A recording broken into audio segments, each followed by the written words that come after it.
Assalomu alaykum va rahmatullohi va barakatuh. Jamoat, bugungi bizning dialogimiz al-vahdatu as-sani, as-saniya, ikkinchi bölük, al-mavdu al-usra. Uy bulat temasındagi al-hiwar as-salis, üçüncü dialog. Al-hiwar dara bayna al-um wal-ab, yani bayna afrad al-usra. Bugungi dialogimiz uy bulat müçelörünün ortasındagi dialog. Arab tilinde apani al-um deb aytamiz, atani al-ab. Al-um apasi aytdi: "Haza azanul fajri." Haza bul azanu azanı al-fajri bag'amdat. Bul bag'amdat azanı. Azanı. Al-ab Allohu akbar, Allohu akbar. Takbir aytdi. Allohu ulug', Allohu ulug'. Aynal avladu. Ayna qayda? Al-avladu ballar. Alif lam belgililikni bildiradi. Boshqacha aytganda ballarimiz qayda? Al-um Sa'dun fil hammam yatawadda. Sa'dun Sa'd fil hammam. Hammam bu duşda. Fi içinde dam kösü. Sa'd duşda. Yatawadda'u. Ya bu mursko rodni bildiradi jamoat. Al darat alıp jatat. Al-ab atası. Wa ayna Sa'id. Wa ayna wa jana. Ayna qayda? Sa'id. Sa'id qayda? Al-um apasi. Sa'idun fil ghurfati yaqra'ul Qur'an. Sa'id fil ghurfati. Fi da ghurfa bölmödü. Başqa aytganda alif lam bolsa, al özünün bölmösündə. Sa'idin özünün bölmösü. Yaqra'ul Qur'an. Yaqra'u muskorotda al o'qib jatat. Qur'an. Al Qur'an o'qib jatat. Al-ab atasi. Wa ayna Sa'ida. Sayyida qana. Jana sayyida qana. Al-um Sa'idatun fil musalla tusalli. Jamoat, agar sizlar bunday yaga o'xshash tomonni ko'rsangizlar, tochkasi yo'q bo'lsa, buni har doim alifdan dag'i berkalar surati o'xshashdigi yaga o'xshash, biroq tochkasi yo'q bo'ladi.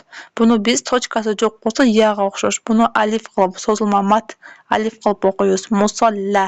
Musalli emas, musalla. Sa'id fil musalla.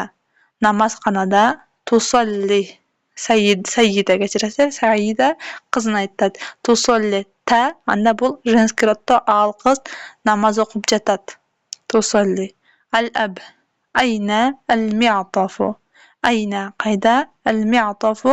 Mi'taf palto alif lam belgililikni bildiradi. Shunda mening paltom qayda? Sa'dun balasi Sa'd aytadi. Haza huwa. Haza bul huwa al al-mi'tafu palto.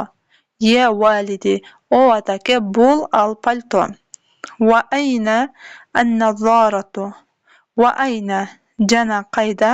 An-nazaratu ko'zoynak. Sa'id Sayyid aytadi. Hazihi hiya an-nazaratu ya validi. Hazihi bul hiya al an-nazaratu ko'zoynak ya validi o atake. Al-ab hayya bina ila al-masjid. Hayya bina yurgula ketdik ila al-masjid mechitga. Sa'd va Sa'id hayya bina ketdik. Endi jamoat ne uchun nol yerda hada huwa alam bu yerda hazihi hiya bo'ldi. Sebebi biz aytganmiz, arab tilida bul deganidagi mushko женский rod bor, al deganidagi rod bor. Mushko женский. Al-mi'taf degan bu mushko roddagi so'z bo'lgandan hada huwa dedik. Al-nazara bu женский roddagi so'z, o'shundan hazihi hiya deb o'qidik.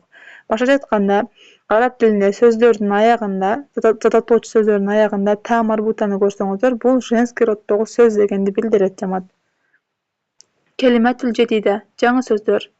Masjidun mechit, musalla namozxona, al-Qur'an Qur'on Karim, hayya bina yurgetdik, nazaratun ko'zoynak, mi'tafun palto, g'urfatun bo'lma, hammam dush, yatawadda'u darat olib jatat, yaqra'u Qur'on o'qib jatat.